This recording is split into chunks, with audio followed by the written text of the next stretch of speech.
The morning Jake Martinez woke up to screaming was the morning the whole damn world went sideways. He'd been crashing at his buddy's apartment in downtown Detroit, nursing a killer hangover from the night before when all hell broke loose outside. The screams weren't the usual city noise, car alarms, drunk people fighting, or sirens wailing in the distance. Nah, this was different. This was pure terror, the kind that made your blood run cold and your gut twist into knots. Jake stumbled to the window, squinting against the harsh sunlight, and what he saw made him forget all about his pounding headache. People were running through the streets like their asses were on fire, and chasing them were other people, except they weren't really people anymore. They moved all wrong, jerky and twisted, with their mouths hanging open and dark stuff smeared all over their clothes and faces. What the hell? Jake muttered, his breath fogging up the glass as he pressed closer to get a better look. Down below, some poor bastard in a business suit tripped over a fire hydrant, and 3 of those things were on him before he could even think about getting back up. Jake watched in horror as they tore into the guy, literally ripped him apart like he was nothing more than a piece of meat at a barbecue. The screaming stopped real quick, replaced by wet, tearing sounds that Jake could hear even through the closed window. His stomach lurched, and he had to back away before he lost whatever was left in his system from last night's drinking session. This couldn't be real. This had to be some kind of sick prank, maybe a movie being filmed or something. But deep down, in that place where you know the truth even when you don't want to admit it, Jake knew this was the real deal. He grabbed his phone off the coffee table, nearly dropping it twice because his hands were shaking so bad. No signal. He tried again. Still nothing. The TV was still on from when he'd passed out watching some late-night talk show, but now it was showing the emergency broadcast system, that annoying tone and the colored bars that meant something serious was going down. Jake cranked up the volume just as the message started playing. A robotic voice, calm as anything, was telling people to stay indoors, lock their doors and windows, and wait for further instructions. It said something about an outbreak, a virus, people getting sick and becoming violent. The message kept repeating, over and over, like a broken record that nobody knew how to fix. Jake! Dude, you seeing this? His roommate, Tommy Reeves, came stumbling out of his bedroom looking like death warmed over. Tommy was a good guy, worked construction and loved his beer maybe a little too much, but he had Jake's back when it counted. Right now, though, he looked scared shitless, his face all pale and his eyes wide like a deer caught in headlights. Man, I just tried calling my sister, my mom, everybody, nothing's going through. What the hell is happening? Jake shook his head, still trying to wrap his brain around the situation. I don't know, man. But those things down there? They're eating people. Like, actually eating them. He pointed toward the window, and Tommy rushed over to take a look. They both stood there for a minute, just watching the chaos unfold on the streets below. More of those creatures were showing up, stumbling out of buildings and alleys, drawn by the screams and the smell of fresh blood. Regular folks were running in every direction, trying to find someplace safe to hide, but there weren't many options when the whole city seemed to be going to hell. We gotta get out of here, Tommy said, his voice shaking just a little. We can't just sit around waiting for those things to figure out how to get up here. He had a point. They were only on the 3rd floor, and the building's main entrance didn't exactly have Fort Knox-level security. If those things started wandering inside, it wouldn't take long before they were banging on every door looking for their next meal. Jake nodded, his mind already racing through possibilities. All right, yeah. But where do we go? The streets are crawling with those freaks. He moved away from the window and started looking around the apartment, trying to figure out what they could use. Tommy kept a baseball bat by the door, he was paranoid about break-ins, and Jake had his pocket knife, but that was about it for weapons. They weren't exactly equipped for the zombie apocalypse, if that's what this was. Jake still couldn't believe he was even thinking that word. Zombies. It sounded ridiculous, like something out of a comic book or a crappy B-movie. But what else could you call people who came back from the dead and started munching on their neighbors? My truck's parked out back, Tommy said, already moving toward his room to grab some clothes and shoes. If we can make it to the parking lot, we might have a chance. I got half a tank of gas, should be enough to get us out of the city. He was throwing stuff into a backpack now, protein bars, bottled water, his emergency stash of cash that he kept hidden in his sock drawer. Smart thinking. Jake followed his lead, grabbing whatever he could find that might be useful. His leather jacket, some extra socks, the first aid kit from under the bathroom sink. Every few seconds, he'd glance toward the window, making sure those things weren't somehow scaling the building like something out of a nightmare. They were almost ready to bolt when they heard it, footsteps in the hallway outside, slow and dragging, followed by a wet, gurgling sound that made the hair on the back of Jake's neck stand straight up. Tommy froze, his hand halfway to the doorknob, and they both just stood there listening. The footsteps stopped right outside their door. Then came the banging, fists pounding against the wood with no rhythm, no pattern, just constant, mindless hitting. The door rattled in its frame, and Jake could see the deadbolt straining against the force. "Back door," Jake whispered, pointing toward the kitchen. Most of these old buildings had fire escapes, and if they were lucky, theirs would take them right down to the parking lot without having to go through the main hallway. Tommy nodded, grabbing his bat and the backpack, and they both moved as quietly as they could through the apartment. The pounding on the front door was getting louder, more insistent, and Jake swore he could hear the wood starting to splinter. They didn't have much time. The kitchen window opened onto a rusty fire escape that looked like it hadn't been used in about 20 years. Jake climbed out first, testing the metal grating with his weight before committing fully. It held, barely, groaning under him like it was about to give up the ghost any second. Tommy followed, pulling the window shut behind them just as they heard the front door finally give way. The sound of those things pouring into the apartment made Jake move faster, taking the stairs two at a time despite the fact that the whole structure was swaying like a ship in a storm. They made it down to the second floor when Jake spotted her, a girl, maybe early 20s, pressed against a window in the apartment next to the fire escape. She was banging on the glass, her mouth moving but no sound coming through. Behind her, Jake could see shadows moving, lots of them, and the look on her face told him everything he needed to know. She was trapped, and those things were closing in fast. "We gotta help her," Jake said, already moving toward the window. Tommy grabbed his arm, shaking his head. "Man, we can't save everybody. We gotta think about ourselves right now." There was guilt in Tommy's eyes, but also fear, the kind of fear that made people do things they'd regret later, if there even was a later. Jake pulled his arm free, his jaw set. "I'm not leaving her to die like that.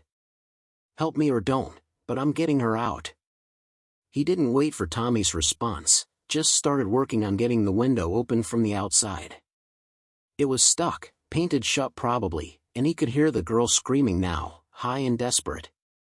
He pulled out his pocket knife and started jamming it into the gap between the window and the frame, trying to break the seal. The glass was rattling like crazy, and he could see hands, gray, rotting hands, reaching for the girl from inside the apartment. "Damn it, Jake," Tommy muttered, but he was there beside him now, using the end of his baseball bat to help pry the window open.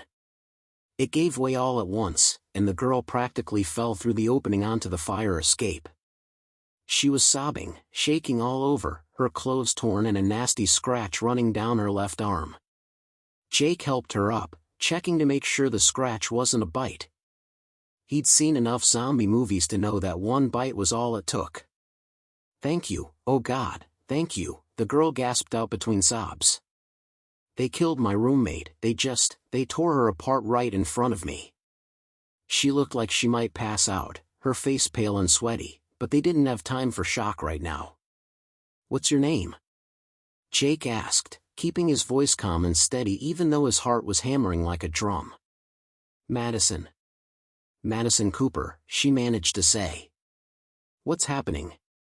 Why is this happening? We don't know, Tommy said, already heading down the stairs again. But we gotta move. Now. More of those things are gonna show up any second. He was right. Jake could hear more of those wet, gurgling sounds coming from above and below them, and the fire escape was shaking worse than before, like it couldn't take much more weight. They made it to the ground level and hit the parking lot running. Tommy's truck was right where he'd left it, an old Ford F-150 that had seen better days but still ran like a dream. They piled in, Jake in the driver's seat because Tommy's hands were shaking too bad to handle the keys, and Madison in the middle, still crying but trying to hold it together. Jake cranked the engine, and it roared to life on the first try, small mercies in a world gone to hell. The parking lot exit was blocked by abandoned cars and a couple of those things stumbling around looking for prey. Jake didn't hesitate, just gunned the engine and aimed for the gap between a Honda and a delivery van. The truck's bumper caught one of the creatures square in the chest, sending it flying like a rag doll. The impact jolted all three of them, but the truck kept going, bursting out onto the street with tires squealing. Detroit looked like a war zone. Cars were crashed into storefronts, buildings were on fire, and those things were everywhere, hundreds of them, maybe thousands, filling the streets like some kind of twisted parade. Jake weaved between abandoned vehicles and running people, his knuckles white on the steering wheel. Beside him, Madison had stopped crying and was just staring out the windshield with this blank expression, like her brain had decided to check out for a while to avoid dealing with reality. "Where are we going?" Tommy asked from the passenger seat. He'd rolled down the window and had his bat ready, just in case any of those things got too close. "Away from here," Jake said, taking a hard right onto a side street that looked slightly less crowded. "We need to find someplace safe, someplace we can hole up and figure out what to do next." His mind was running through options. His family lived upstate, about 3 hours away on a good day. If they could make it to the highway, maybe they could get there before things got even worse.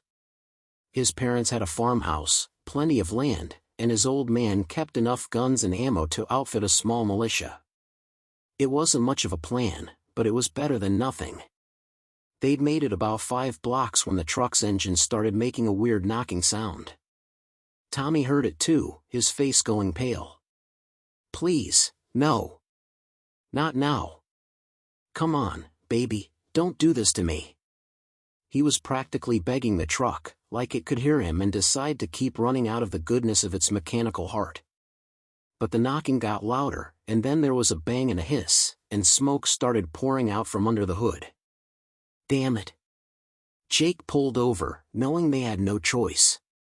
Driving a truck that was about to blow wasn't going to get them anywhere except dead. They all climbed out, Tommy immediately popping the hood to take a look even though Jake was pretty sure there wasn't anything they could do about it without tools and parts they didn't have. "Radiator shot," Tommy announced, slamming the hood back down. "We're on foot from here." He looked around, his expression grim.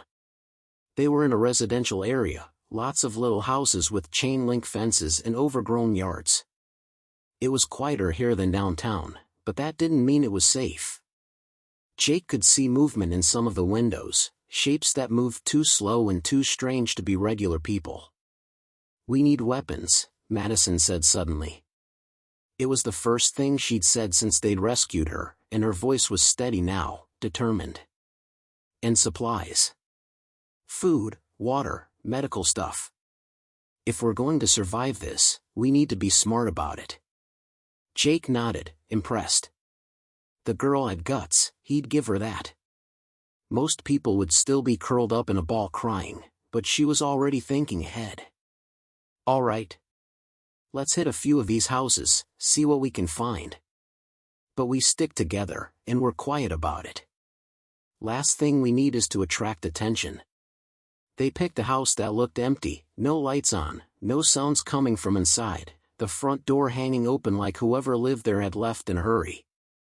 Jake went in first, knife in hand, with Tommy and his bat right behind him. The place was trashed, furniture overturned, and pictures knocked off the walls. There was blood on the carpet, a dark stain that led from the living room toward the back of the house, but no bodies. Jake didn't know if that was a good sign or a bad one. The kitchen had been ransacked already, but they managed to find some canned goods in the back of a pantry: beans, soup, vegetables, and a few bottles of water. Madison grabbed a chef's knife from the knife block and tested its weight, nodding like she approved. In the bedroom, Tommy found a hunting rifle leaning against the wall and a box of ammunition in the nightstand drawer. "Jackpot," he whispered, checking to make sure the gun was loaded. "This'll come in handy." They were loading their findings into Tommy's backpack when they heard voices outside, human voices, arguing about something. Jake moved to the window and carefully peered out through the dusty blinds. There were 4 people in the street, 2 men and 2 women, all of them armed with various makeshift weapons. They looked rough, like they'd been through hell already, their clothes dirty and torn. One of the men, a big guy with a shaved head and a tire iron in his hand, was pointing down the street and yelling at the others. "Told you we should have stayed at the school," he was saying. "Now we're out here in the open with no plan and no place to go." The school was overrun, Marcus, one of the women shot back. She was tall and athletic looking, with her dark hair pulled back in a ponytail. "We barely made it out alive. We needed to move." Jake made a quick decision. "Hey," he called out, opening the front door but staying on the porch where he could duck back inside if things went south. "You guys need help?" The 4 strangers spun around, weapons raised, and for a second Jake thought he'd made a huge mistake. But the woman with the ponytail lowered her crowbar and took a step forward. "Who are you?" "You been bitten?" "Name's Jake. These are my friends, Tommy and Madison. And no, none of us are bitten. We're just trying to survive, same as you." He kept his hands visible, showing he wasn't a threat. "Look, we can help each other. Safety in numbers, right?" The big guy, Marcus, looked skeptical. "How do we know you're not infected? For all we know, you could turn on us in an hour." There was real fear in his eyes, the kind that made people dangerous and unpredictable. The ponytail woman, Jake would later learn her name was Rebecca Hayes, held up a hand. "Marcus, chill. They look fine. And he's right, we're better off working together."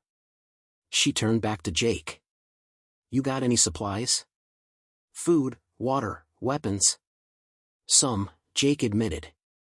"Not a lot, but enough for now. We were thinking of heading out of the city, finding someplace more secure." "You?" "We've been trying to get to the river," the other man in the group spoke up. He was smaller than Marcus, wiry with glasses and a nervous energy about him. "Name's David Park. We heard on the radio before everything went dead that the National Guard was setting up evac points at the bridges." The second woman, a young blonde who couldn't have been more than 19, nodded eagerly beside him. "I'm Brittany Schneider," she said, her voice shaking a little. "My brother's in the Guard. If they're anywhere, they'd be trying to help people, right?" She sounded like she was trying to convince herself as much as anyone else. Tommy came out onto the porch, rifle in hand, but pointed at the ground. "The bridges are probably a mess by now. Every person in Detroit's gonna have the same idea. We'd be walking into a stampede, or worse, a feeding frenzy." He had a point. Jake had seen enough disaster movies to know that evacuation points could turn into death traps real quick when panic set in. "So what do you suggest?" Rebecca asked, crossing her arms. "We can't just wander around hoping for the best. We need a destination, a goal." Jake thought about his parents' farm again. It was a long shot, but it was something. "I got family upstate. Farmhouse, land, supplies. It's about 3 hours from here by car, maybe a day or 2 on foot depending on what we run into. If we can make it there, we'd at least have a defensible position and resources." The group exchanged glances, having some kind of silent conversation. Finally, Marcus nodded. "All right. We'll come with you. But if anyone gets bitten, they're gone. No arguments, no goodbyes. That's the rule. His voice was hard, but Jake understood. In a world where one bite could turn you into a monster, there was no room for sentiment. Agreed, Jake said, extending his hand. Marcus shook it, his grip firm and callous from hard work. Just like that, they were a group, 7 strangers thrown together by circumstance, trying to stay alive in a world that had gone completely batshit crazy. They spent the next hour gearing up, hitting a few more houses in the neighborhood and gathering whatever supplies they could carry. They found more weapons, a couple of machetes, an axe, a crowbar for Madison to replace her kitchen knife, and enough food and water to last them a few days if they were careful. David had a backpack with a first aid kit that looked pretty well stocked, and Brittany contributed a map of the area that she'd grabbed from a gas station. "Alright, here's the deal," Jake said, spreading the map out on the hood of an abandoned car. They all gathered around, and he traced a route with his finger. "We need to head north, but the main roads are gonna be jammed. Side streets and residential areas are our best bet. We move quiet, we move fast, and we avoid large groups of those things at all costs. If we have to fight, we do it quick and we do it silent. Gunshots will just bring more of them." "What are we calling them, anyway?" Brittany asked, glancing nervously down the street where a few of those creatures were shambling around in the distance. "Zombies? Infected? Dead people? Does it matter?" Marcus grunted. "They're monsters, and they want to eat us. That's all we need to know." Rebecca shook her head. "It matters if we're going to figure out how to survive them. Are they slow or fast? Do they hunt by sight, sound, smell? Can they climb, swim, think?" She looked at Jake. "What have you observed so far?" Jake considered it, running through what he'd seen. "Slow, mostly. They shuffle around like they're drunk or half asleep. But when they see food, when they see us, they get faster, more aggressive. I think they hunt by sight and sound, maybe smell too. I haven't seen any of them do anything that requires thinking, just basic instinct stuff." He paused. "And they go down if you destroy the brain. I saw one get hit by a car, broke both its legs, but it was still crawling around trying to grab people. Didn't stop until someone bashed its head in."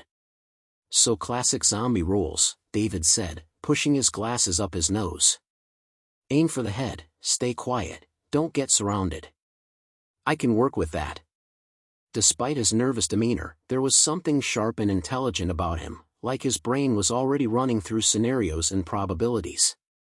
They set out just after noon, moving in a tight group with Marcus and Jake taking point and Tommy bringing up the rear with the rifle.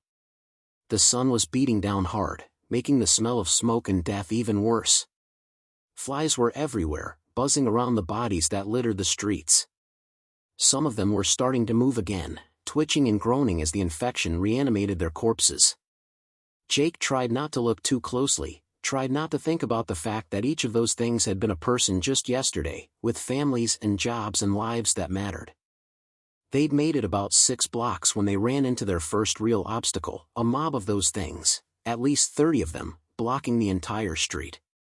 They were clustered around something, tearing into it with their hands and teeth, and the wet sounds of feeding made Jake's stomach turn. He held up a fist, signaling everyone to stop and crouch down behind a row of parked cars. "We need to go around," Rebecca whispered. "There's no way through that without getting noticed." "Agreed," Jake said, looking for an alternate route. There was an alley to their left, narrow and dark, that seemed to run parallel to the street they needed. "Through there. Single file, stay close." The alley was a claustrophobic nightmare, barely wide enough for them to walk without their shoulders brushing the grimy brick walls on either side. Trash bags were piled up everywhere, and the smell was unbelievable, rotting food mixed with something sweeter and worse that Jake didn't want to identify. They were about halfway through when Brittany stepped on something that crunched loudly under her foot. Everyone froze. From deeper in the alley came a response, a low, gurgling moan that echoed off the walls. Then another. And another.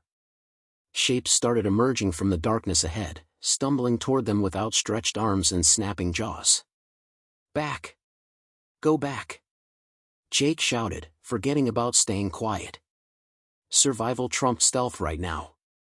They turned and ran back the way they'd come, but more of those things were pouring into the alley entrance behind them too, drawn by the noise. They were trapped, boxed in on both sides with nowhere to go but up. Fire escape! Madison yelled, pointing to a rusted ladder hanging down from the building to their right. It was a good 10 feet off the ground, just out of easy reach, but it was their only shot.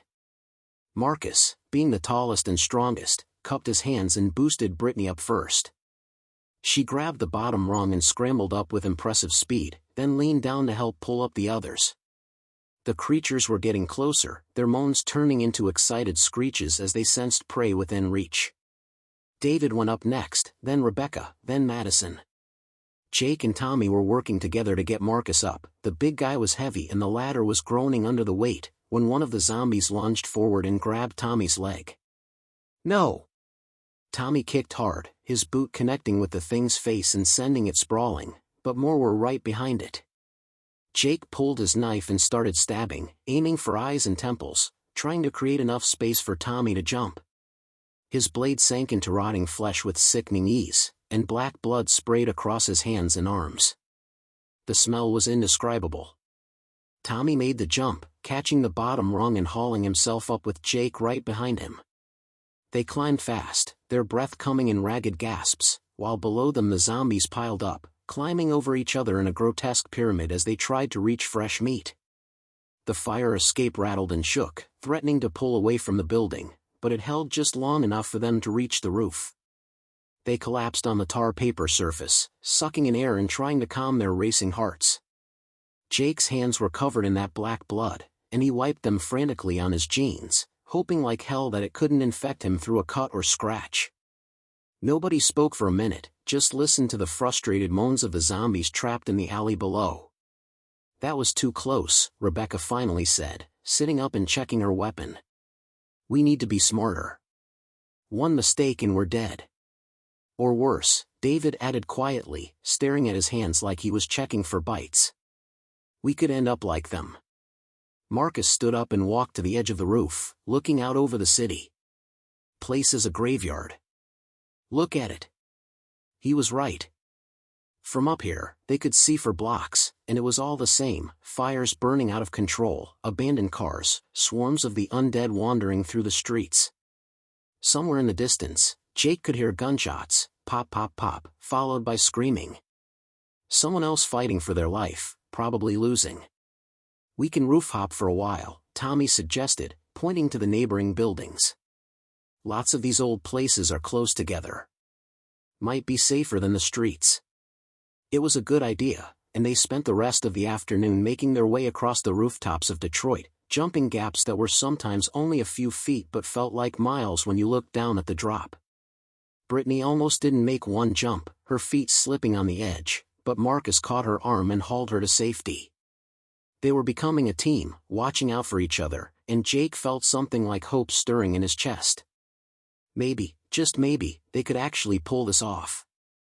As the sun started to set, painting the smoke-filled sky in shades of orange and red, they found a building with a rooftop access door that led to what looked like an abandoned office space.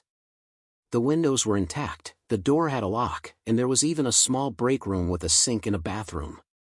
It wasn't the Hilton, but it was defensible, and they were all exhausted. We camp here for the night, Jake decided. Set up a watch rotation, 2 people at a time, 2-hour shifts. Everyone else gets some rest. Nobody argued. They were all running on fumes, adrenaline crash setting in hard. They ate a cold dinner of canned beans and warm water, not wanting to risk a fire or anything that might draw attention. The office space was eerie in the growing darkness, full of abandoned desks and computers that would never be used again. Personal photos still sat in frames, smiling families, graduation pictures, vacation snapshots. All those people were probably dead now, or worse. Rebecca took first watch with Marcus, sitting by the windows and keeping an eye on the street below. Jake found a spot against the wall and closed his eyes, but sleep didn't come easy. Every sound made him jump, the building settling, wind rattling the windows, distant screams that might have been human or might have been those things. Beside him, Madison was curled up into a tight ball, shivering despite the warm night. Without thinking about it too much, Jake shrugged off his leather jacket and draped it over her. She mumbled something that might have been thanks and pulled it tighter. When Jake finally did drift off, his dreams were full of running and blood and faces he couldn't save. He woke up 2 hours later to David shaking his shoulder, telling him it was his turn on watch. He paired up with Brittany, who was trying hard to put on a brave face but kept wiping at her eyes when she thought nobody was looking. "You doing okay?" Jake asked quietly, keeping his voice low so they didn't wake the others. She shrugged, staring out at the burning city. "My parents were in Cleveland visiting my aunt. I don't know if they're alive or dead. And my brother, if he's really out there with the guard." She trailed off, her voice breaking. "I keep thinking I should have called them more, you know? Should have gone to visit instead of making excuses about work and school. Now I might never get the chance to tell them." She couldn't finish, just shook her head and swallowed hard. Jake didn't know what to say. What could you say when the world was ending and everyone you loved might already be gone? So he just sat with her in the silence, two people keeping watch against the darkness, and somehow that felt like enough. The rest of the night passed without incident, though none of them really slept well. When dawn broke, gray and hazy through the smoke, they packed up their meager supplies and prepared to move out. The streets below were less crowded with zombies than yesterday. A lot of them seemed to have wandered off looking for food, but that didn't mean it was safe. It just meant they had to be even more careful about the ones they did encounter. They made it down to street level using the building's interior stairwell, moving floor by floor and checking each landing before proceeding.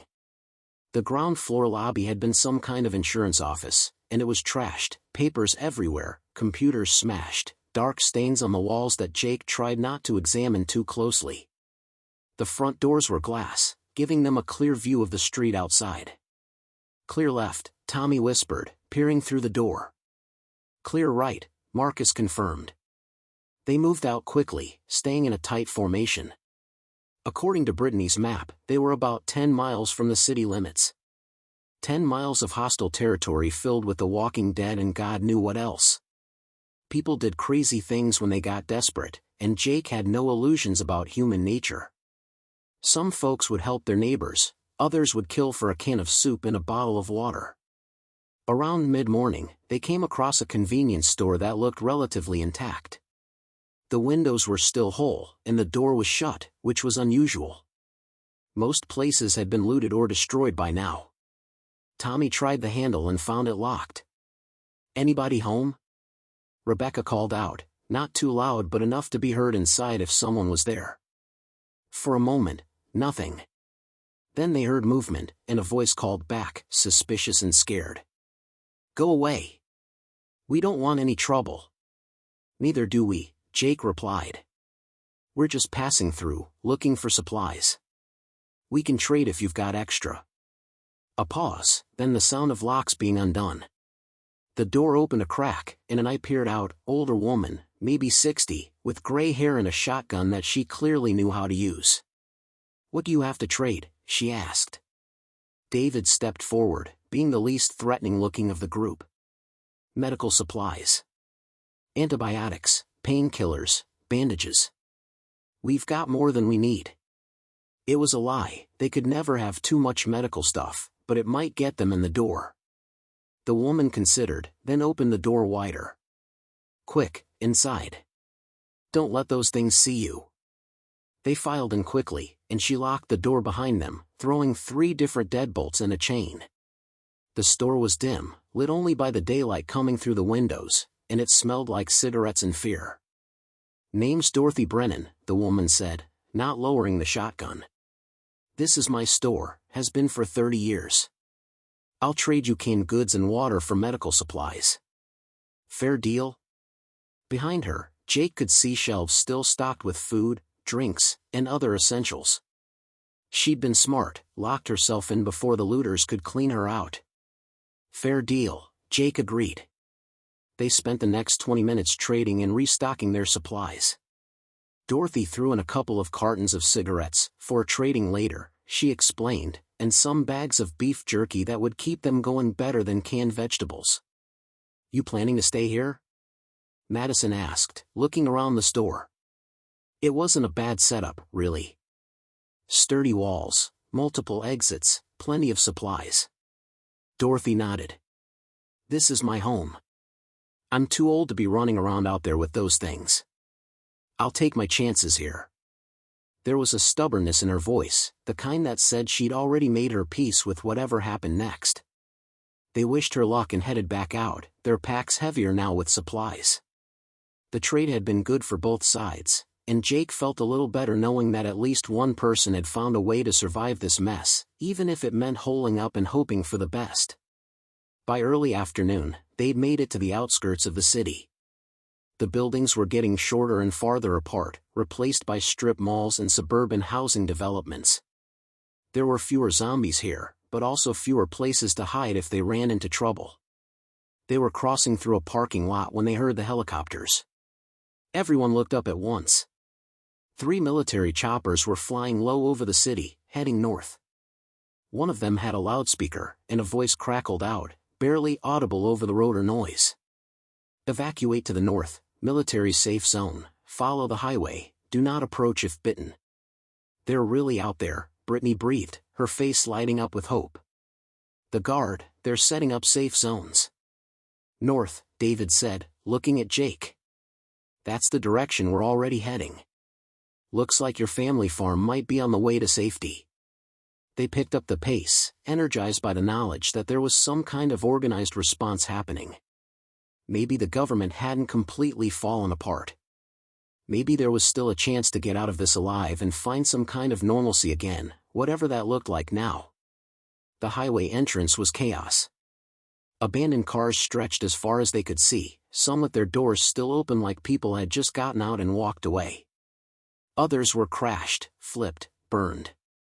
And moving between them, drawn by the sound of the helicopters probably, were zombies, lots of them, more than Jake had seen in one place since this whole thing started. We can't go through that, Marcus stated the obvious. We'd never make it. There, Rebecca pointed to an overpass about a quarter mile away. We can cross over and pick up the highway on the other side. Might be clearer. It wasn't, but it was better than nothing.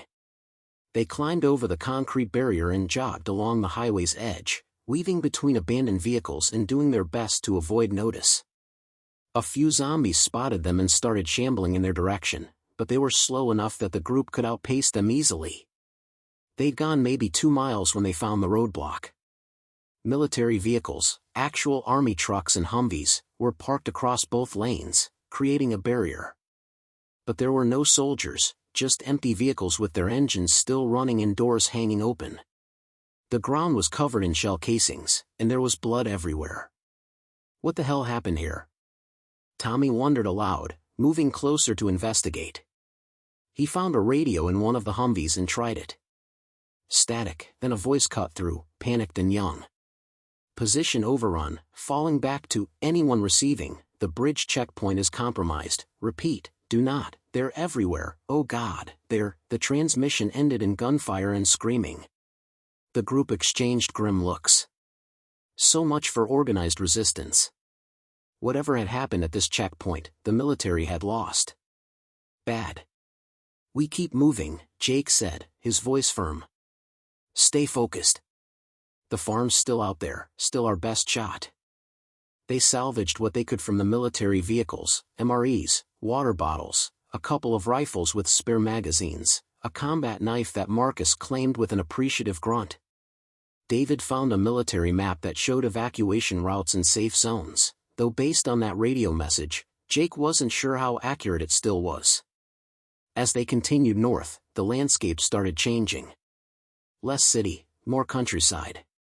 Trees and fields began to replace buildings and pavement.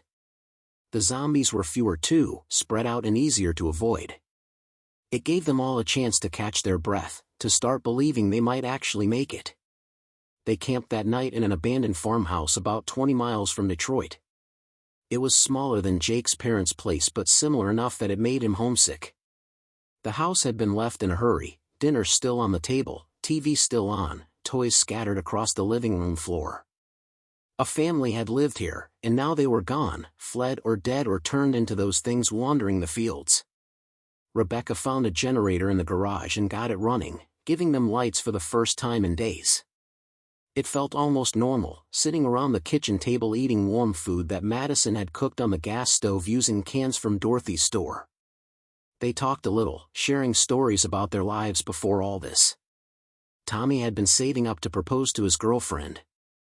Rebecca was training for a marathon. David was working on his PhD in microbiology. Lot of good that does me now, he joked darkly. Brittany had just started her sophomore year of college. Marcus didn't share much, just that he'd been working construction and sending money back to his mom in Louisiana. And Madison, when it was her turn, revealed that she'd been a social worker, helping kids in the foster system. I wanted to make a difference, she said softly. Wanted to help people who couldn't help themselves. Guess I still am, just in a different way.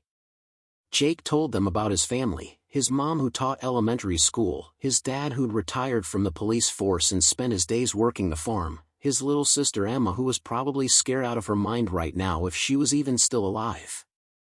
We're going to make it there, he said, more to convince himself than anyone else. We're going to walk through that door, and they're going to be there, and everything's going to be okay. Nobody contradicted him, even though they all knew the odds. Sometimes hope was more important than truth. They took turns on watch again that night, but it was quieter out here in the country. The dead didn't gather in herds without living people to attract them.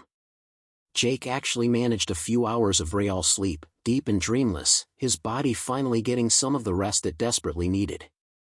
The next morning, they were only about 30 miles from Jake's parents' farm.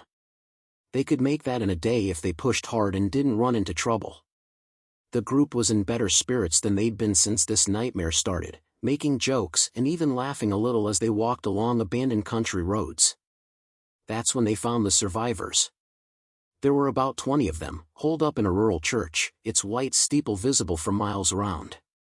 They had guards posted outside who hailed Jake's group when they got close, asking the usual questions, anyone bitten, anyone sick, what do you want? Jake explained they were just passing through, heading north, and asked if the church group had any news or supplies to trade. The church's leader was a man named Pastor William Jennings, a big guy with kind eyes and a booming voice that probably filled the church every Sunday before the world ended. You're welcome to stay, he offered. We've got food, water, safety in numbers. We're planning to stay here and wait for rescue. It was tempting. The church was secure, the people seemed decent, and they had a real community forming. But something about it didn't sit right with Jake. Waiting for rescue meant putting your life in someone else's hands, hoping that the government or the military or somebody would eventually show up and fix everything. He'd seen enough in the last few days to know that wasn't happening. Thanks, but we're going to keep moving, Jake said politely. We've got a destination in mind. Not everyone in their group agreed. Brittany looked torn, glancing between Jake and the church. Maybe we should stay, she suggested. Just for a few days, rest up properly. We've been running non-stop. The dead don't rest, Marcus countered. And neither can we, not until we're someplace really secure. In the end, David decided to stay at the church. This is more my speed, he admitted, handing over his share of medical supplies to the others. I'm a thinker, not a fighter. I can help these people, maybe figure out what's causing the infection, work on a cure. It was idealistic, probably impossible, but Jake respected the choice. They shook hands, wished each other luck, and parted ways. 6 now instead of 7, they continued north. The countryside was beautiful in a haunting way, golden fields swaying in the breeze, trees heavy with late summer leaves, blue sky dotted with clouds. It was hard to believe the world was ending when everything looked so peaceful.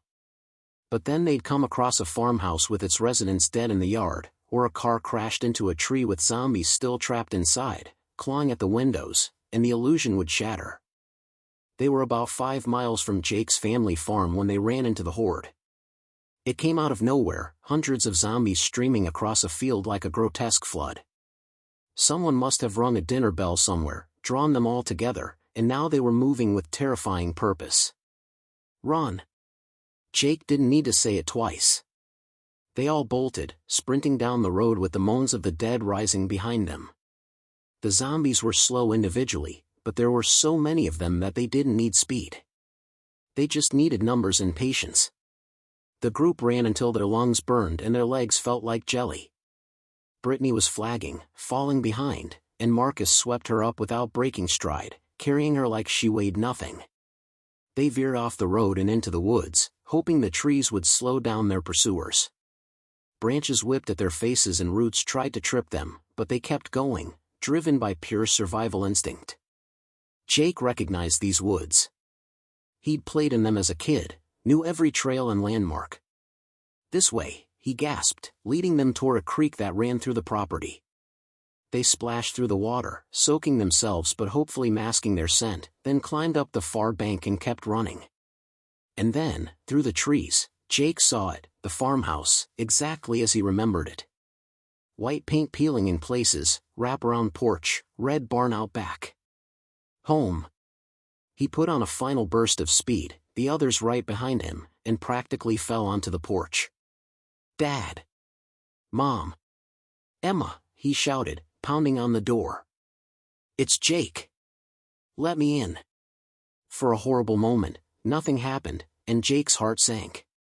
But then he heard the locks clicking open, and the door swung inward to reveal his father, older and grayer than Jake remembered, holding a shotgun that he immediately lowered when he saw his son.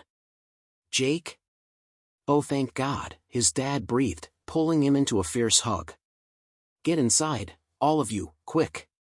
They stumbled into the house, and Jake's dad slammed the door shut behind them, throwing the deadbolts. Through the window, Jake could see the first zombies emerging from the woods, drawn by the noise, but they were safe now, behind solid walls with people who knew how to defend themselves. His mom appeared from the kitchen, tears streaming down her face, and wrapped Jake in a hug that threatened to crack his ribs. Emma, taller than he remembered and trying to act tough even though she was clearly terrified, punched his arm and told him he was an idiot for making them worry. "Who are your friends?" his dad asked, eyeing the group with the protective suspicion of a former cop. "People who helped me survive," Jake said simply. "They're good folks, Dad.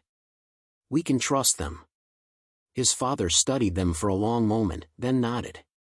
"All right then. Welcome to the Martinez farm. It's not much, but it's home, and it's safe. For now." And as the sun set on their first day of what would become a new way of life, Jake looked around at the group that had become his family, Tommy and Madison, Rebecca and Marcus, Brittany, his parents and his sister, and felt something he hadn't felt in days. Not quite hope, not yet, but something close. The world might be ending, but they were alive, they were together, and they were going to fight like hell to stay that way. Outside, the zombies moaned and scratched at the walls, but inside there was warmth and light and the promise of another day. In the forgotten world that was rising from the ashes of the old one, that was enough. That was everything. And as Jake took first watch, rifle in hand and his family sleeping safely behind him, he made himself a promise: they would survive this. No matter what came next, no matter how hard it got, they would find a way to keep going. Because that's what humans did. They adapted, they endured, they survived. The apocalypse had come, but humanity wasn't finished yet. Not by a long shot. And in a farmhouse in the middle of nowhere, surrounded by the walking dead and the ruins of civilization, 7 people who refused to give up began the long work of building something new from the ashes of the forgotten world.